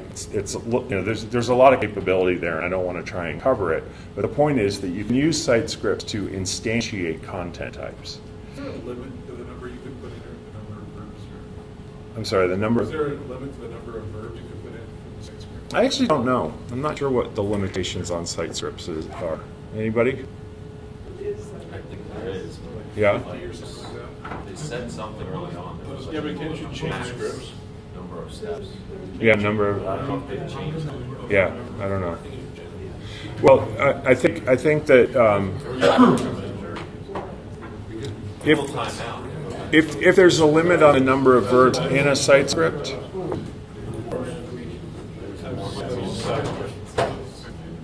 if there's a limit on the number of verbs in a site script, you can also apply multiple site scripts. So there are ways to sort of build up this capability. What a site script looks like to instantiate a content type is something like this. This is just an example that I stole from the documentation and changed some words on. The basic idea is if you use an ID for a particular content type, and it's the same ID that you've instantiated somewhere else, then that content type is the same thing. If we just create two content types in two different site collections and call them both contracts, and we build them by hand, they're not the same to SharePoint. They'll have different IDs to them. So search won't understand that they're the same thing, etc. But if you do this with site collection and you use that same ID that is built up based on what kind of content type or what its inheritance is, then you'll actually have a coherent content type that you can use across many sites, and therefore you get all the goodness with search and things like that. Is that also true of site columns? I can use an ID for site columns, so for Yes. search and things like that? Yeah, I didn't do that here, but I believe you can add an ID there, and Julie's saying yes. Julie knows more than I do. So yes, if you have the option of, so for instance, when you create a content type, you can either specify its name, its parent ID, or an ID. And depending on which one you specify, in this case I've got the ID, which one you specify, you get something that's connected differently to what else is going on. So the limit is 300 actions or 100,000 characters. Okay. 300 actions is probably not a bad number, but we can have different 100,000 what? Characters. All right. So abbreviate. All right. So that's all the slides that I had. Any questions on sort of that sequence of ideas? Bear with me, because I don't know, for the longest time there was a delay on anything for content types to happen in SharePoint Online. Yes. Because it's been changed in the... You mean the publishing process from the content type hub? Yeah, I'm behind, sorry. Yeah, no, that's all right. So I'm trying to understand what's brought over or available now. Okay. In SharePoint Online. Yep, so if the content type hub is still available on SharePoint Online, and I think that's where you were seeing the delays. So if you create a content type in the content type hub, and you go in and you publish it, then it will land. This was the thing I was saying could take a really long time. Okay. So it still takes a long time. That tech has not changed since they introduced it in 2010, I think. I think it was SharePoint 2010. They just haven't invested in it, so it's still very sluggish. It's actually the managed metadata service that syndicates those content types out, for what that's worth. So it's sort of bundled into that conceptually. But that publishing process can still take a long time. So if you create a new site, you've got some content types in the content type hub, you've already published them, and they're in a bunch of other sites. You create a new site. Those content types won't get to that new site until they get there. The next time that timer job runs, you'll get those content types instantiated in that new site. So there's still that big potential lag. It can be right away or it can take some time. Site scripts are a better way to go here because site scripts will create those artifacts right away. Right when that site script runs, the content type will be there. Okay? So that's the more modern way to go at creating content types and making sure they get there. All right, so how many minutes do I have? 4. Perfect. That's exactly what I wanted. All right, so I mean, I don't have a lot to show you because, I mean, there's not a lot going on, but I did want to just sort of show you the basic ideas. In case you haven't seen that templating idea, this is just a new site I created today. There's nothing in it. It's not that interesting. This is the documents library. So by default, I have these types of documents that I might want to create, which to me are not very helpful. No business says, "Ooh, let's go build some new Word documents." Right? That's a Microsoft We thing. need more Word documents. We don't have enough, right? So what we can do is upload a template. So I'm just going to upload this PowerPoint template that Julie and I use. And that will take a little second. There we go. It's been uploaded. So now when I go here, I can say, let's create a new one of those things. And it's going to launch PowerPoint with that file loaded. And it's actually creating a file in my document library at the same time.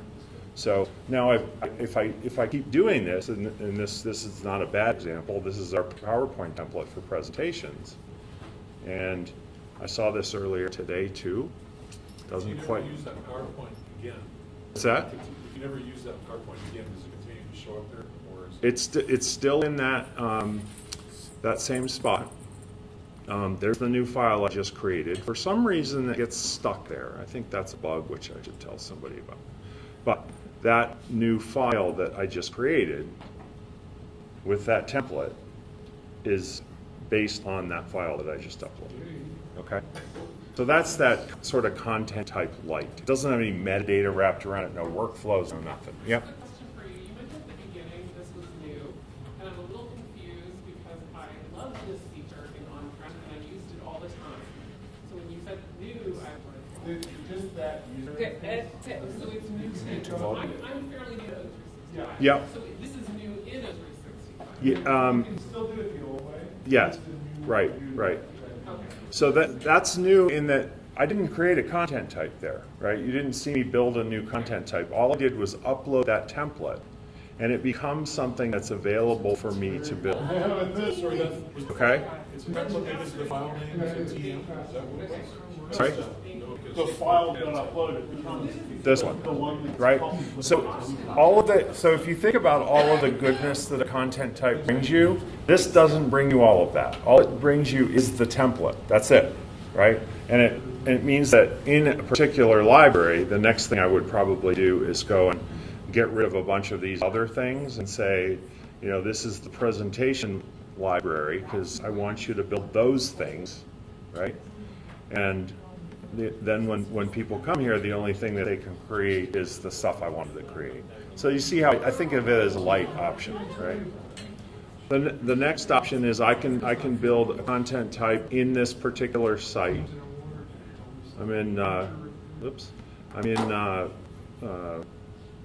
targeted release, so this might not look exactly like your site, but you're all probably pretty familiar with creating content types through this mechanism, right? So I actually created this demo contract in this site, and this one's coming from the content type hub, obviously, right? No, there's no way to know that. There's not a thing there that will tell you. Well, parents, you have document that said site or highness. Their parents are both document. Yeah. They both have, their sources, they're both coming from this site, which in this case is a lie, because it's actually coming from the content type of that. So you see it hasn't quite caught up. But point is we can create content types locally in this site. We can't tell that we've done that, but that's what this one is. Or I can build things in the content type hub, and that site, in case you haven't ever been there, in Office 365, it's there already, and it's called Content Type Hub. And the first thing that I do when I go to a new client is put something really ridiculous on the page, the home page of this site, so I know when I've landed there. A big pink header and our friends from 2010, because I just think those people are so nice. I've always wanted to meet them. Every time I'm here, I look for them, and I don't think they're here. So the content type hub, you can create content types here, and you guys sound like you've been doing things like this for quite some time, but that publishing process, just in case you haven't seen it, you build a content type here. There's my contract that you saw in that other site, and I have this publishing option down here, which we don't see in other sites, and I can just go and republish or unpublish. Don't ever unpublish something you're using. Don't do that. They shouldn't give us that button. So now I just push that button, and sometime between right now and tomorrow or 3 days from now, that content type, if I had changed it, would show up with the changes I just done. Okay? Yep. I might be somewhat new to modern. I am a little bit. But my question is, when you do the traditional content types, you have to go back to the ribbon to access the content types. If you use it for modern, you don't see your content types. Ah, okay. So how do you apply a content type to a document How do you library? access it? Yeah. Yeah, Without sure. going to the ribbon. Good question. No ribbon there. You're right. I'm getting asked questions. I can't help it if I go over 10 minutes. You know, I did my 10-minute talk. All right. Yep, sorry. Contract fulfilled. Nope. That's also a bug, which I love. The checks and the money. Well, Yeah. Okay, so here I am in that document library again, and I've got my content type light, but that's not enough for this one. So this looks a little different. There's no ribbon, but you have that cog up there, and again, this is targeted release, so your menu drop down there may look a little different than this. Yeah. This is just rolling out, but I go into library settings, which is the same word. Those are the same words that were in the ribbon, right? No, I know how to get it there, but I'm Yeah. as an end user, as I use the content type. Okay, yep, let me show you how that works. So I turn on management of content types, And then you would add it from. add a new one. I've done this about 600,000 times. Microsoft 25-step easy command to do content. Yeah. There are things in the works that will make this better, which I can't talk about. Oh, nice. But I can say there are things coming that will make it better. That's good. I like that. All right, so now I'm back in the documents library. So you'll notice here Is an online question? Oh, there's contract. Okay. yeah. Okay. So that's the modern manifestation of how do I create a new content type. And like I showed you very quickly before, I can change this list based. So this is sort of like how we changed the visibility on the back side before. And then those methods you talked about, which one is the best ones to use to update the content types? Can I go back and update the template in one spot and have it propagate? Right. Is the hub the best option, or is the script the best option? This is a good question. I actually don't know the answer on the site script, because if you have a template file, I think you reapply the site script, but if it's pointing at a template file, that template file could be stored in one place, right? So when we create a content type with the site script, we could attach a template to it, like the Word document template, and it could be like in a centralized location. So we wouldn't have to reapply the site script if we changed the template. We think that's true. If you've got your content types in content type hub, then you would make your changes there to the template or add columns or whatever, and republish. Right. So you've got different methods right now. The content type hub is not great, but you don't need to code anything. So that's another plus for it over site scripts. Site scripts are fantastic if you got sort of a developer kind of person. We can argue about what's code and what isn't, but when I look at that, it's JSON. So the purists like to say that this isn't code because it's data. but I don't know about you guys. But I don't say that much when I'm talking to somebody on the subway. Right. All right, so that's all I wanted to cover. Hey, Mark. Keyword on content types, task content type for modern. A task content type for modern. I don't know, like the official Microsoft one coming for modern. No, I don't. I'm not aware of it. But that content type is still there, isn't it? Yeah. I mean, I just don't it's more a modern task list is probably the question. And the answer there is planner and Outlook tasks and to do, and unfortunately it's just gotten more and more spread. Yeah. Yeah. Mark, so so yeah, ready to go. Don't forget to mention a limit on the number of sites for independent. Yeah. That could be a real boundary. Right. What's that number, Greg? Oh, it's 100 site scripts and 100 verbs in the site script? 300, sorry. I know you know all the numbers.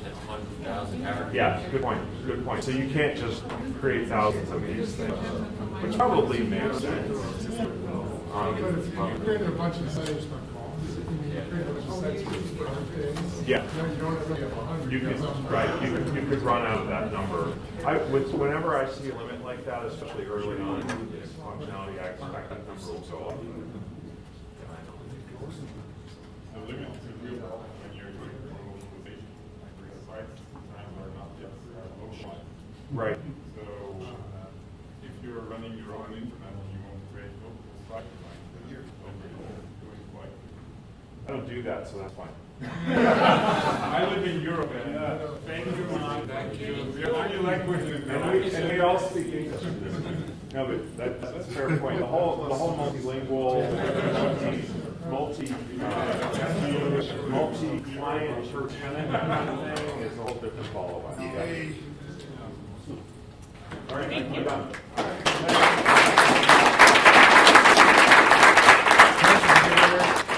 We got great giveaways here. We got some pens and cups and a couple of t-shirts. Just dynamite Pretty stuff. awesome. First of all, thank you to all of our speakers tonight. Quick round of applause. I've got one sticker. Got a sticker. Oh, SPFX sticker. This is a fresh thing. Oh, brand new. Who's an SPFX developer? Developers, we got the room. Parker the porcupine. Yeah. All right. Baruthi Gane. Baruthi.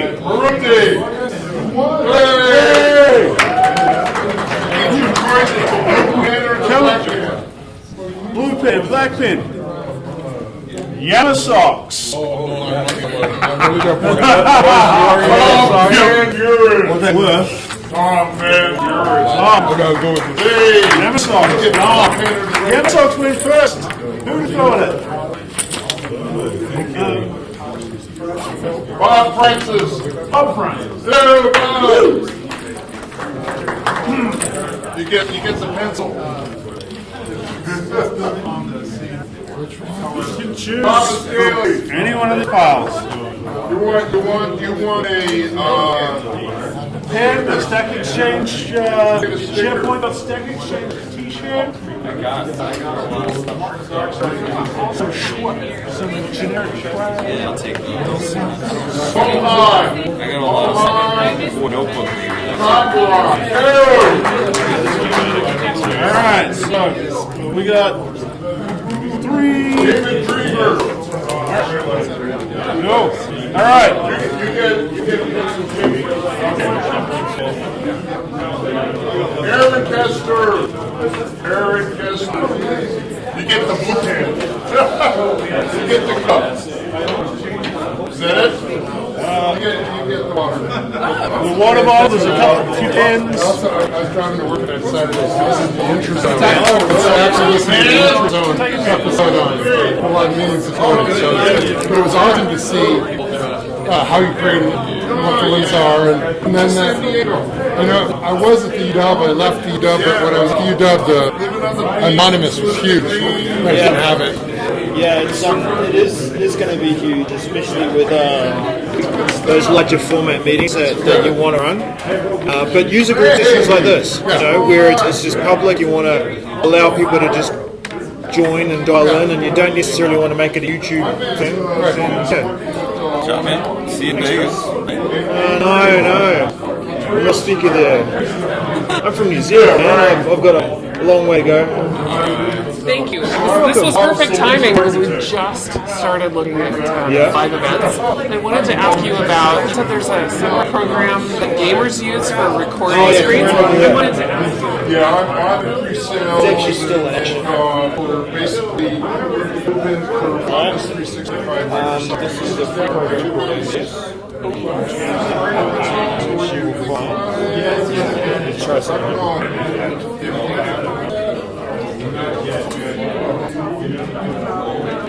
Yeah. And so I get called in and I'm doing a presentation and I'm trying to qualify and then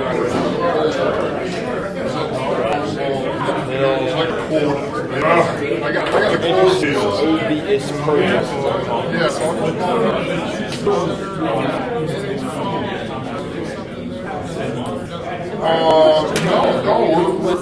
We're also agency, like what I'd like to do is some pre-recorded sessions that we have. I work for a very large organization. They're global, over 7,000 employees.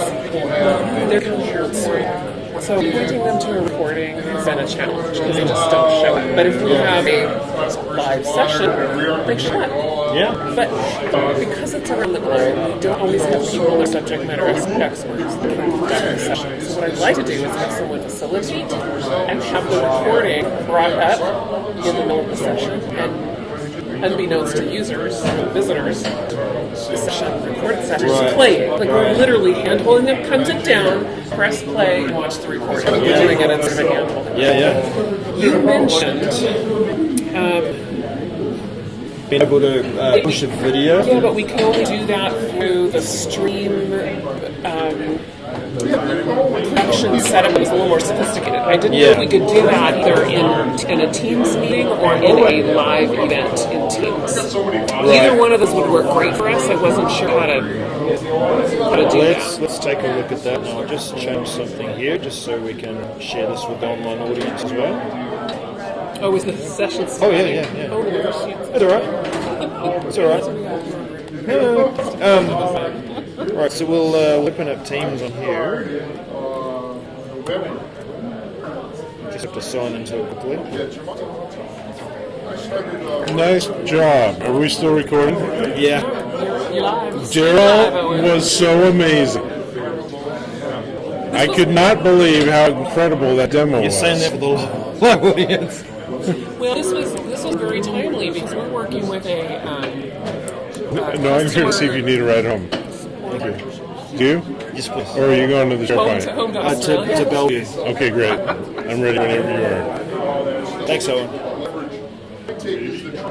So I'm using MFA, of course, so it's all triggering in there. Right.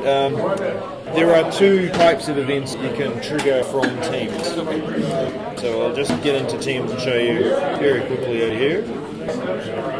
Well, and I've tested the live event and I've done the Teams meeting. So I'm clear on what those two are. What I'm trying to figure out is how do we play a recorded something from inside the event. And it sounded like maybe it wasn't possible. No, it is, but you're using OBS, or what the service calls is a third-party encoder. So we'll go in here and create a new live event.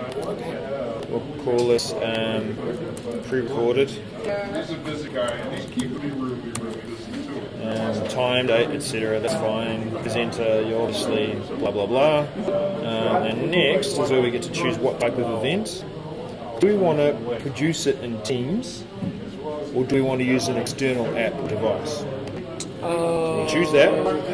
So we have to choose this in order to play the recording. Now, when we schedule that, that's going to create the event, but it's going to provide us a couple of other pieces of information that we'll be able to use. As a person who wants to run this event now, I will join the event. And you can see over here on the left, there's some of the information that I'll use in OBS to push my events to the audience. All right? So that's the simple part. The part where you want to bring in a video, this is going to look a little weird to our online audience because it's a capture of a capture. Right? But yeah, it's right. So over here on the right hand side we have scenes, and then we've got what do we want in that scene. I've created a very basic scene a little further down here where I call it. Hey MVPs at Microsoft MVP Summit, this is Daryl as a Service and Office Apps and Services MVP. It is the last day, the official day of the Office Apps and Services Summit, and I need your help. I work in the user adoption space and change management. I want to talk to you about your favorite app, how you use it, and how you would tell people how to use it. So come and find me. I'm going to be the guy in orange. I'll be wearing an orange bag. I've got orange shoes. It's Office Orange, right? And remember the 3 questions I want you to answer. First of all, tell me about your favorite app. And I'm sure app or feature that you are. Hey MVPs at Microsoft MVP Summit, this is Daryl as a Service and Office Apps and Services MVP. It is the last day, the official day of the Office Apps and Services Summit, and I need your full webcam. So that's where I'm pointing at the screen and showing the presenter. Then there's other two. This one here is a webcam plus this device, which I can plug a computer into it. And that's how the presenter just does what they normally do. They walk up to the podium and they plug their thing in, but I'm capturing that and it turns it into a webcam. And I take the webcam of the device and push it to the end. And that's where you were saying you could use mobile devices or anything. Yeah. Like I could plug my iPhone and use an adapter and I can present that as well. So once you've used those details, you have to learn a little bit about setting this up. There are scene collections, so I've got that as a collection of scenes that I want to use, but I've also got profiles that I can choose to set up. And in this one, I'm using Stream and I'm using a custom link to push it to YouTube. That is where you would put the extra detail in here. Now I do plan to do a video series about how to pull this together because it's quite new for a lot of people. But yeah, I'll share that maybe with the 365 Seattle user group and say, there you go. That would be great. Push that I feel like that's, it sounds like maybe a unique use case, but I'm a big fan of reusability, and sometimes when you've done a good session and you want everyone to have the same experience, but the people that are presenting are not necessarily always the ones who are the subject matter experts. This is a great option. To finish that off, I guess I could show you. It's probably already done. That demo that I did with the live event Bowen will be seen in Stream, but it's also in. We'll just canvas. Back over here, go into our Outlook. We're going to put that event in here. I forget which channel I put in. It's available also in Stream. So that if you're into creating pages that might be like a summary of the event, and you could have like blog posts and follow up with here are the top 10 questions, and you're making it engaging. Absolutely. You can take this. Let's have a look here. My content, videos. Town hall. I could take that event. I could then take that link and embed it into a web page. And the good thing about it is if you're wanting people to be able to jump to certain content. I like the mustache. That was me in Movember. I like the mustache. And I was playing around with the live events into Yammer. You can take timestamps and say, I want to share that, and allow people to jump to it. What is this, the OBS thing you're talking about? Oh yeah, our friend here was interested in how do we push a video from here. You just met her and you're already on her friend? I still can't do that. Oh, man. That's a better question, though, Win. Oh, my gosh. Anyway, Did you win an we'll say excess goodbye today? to the YouTube people, if you're still tuned in. Thanks for coming. And we'll... Bye, YouTube. We'll What a end pleasure. off our stream. Whoa.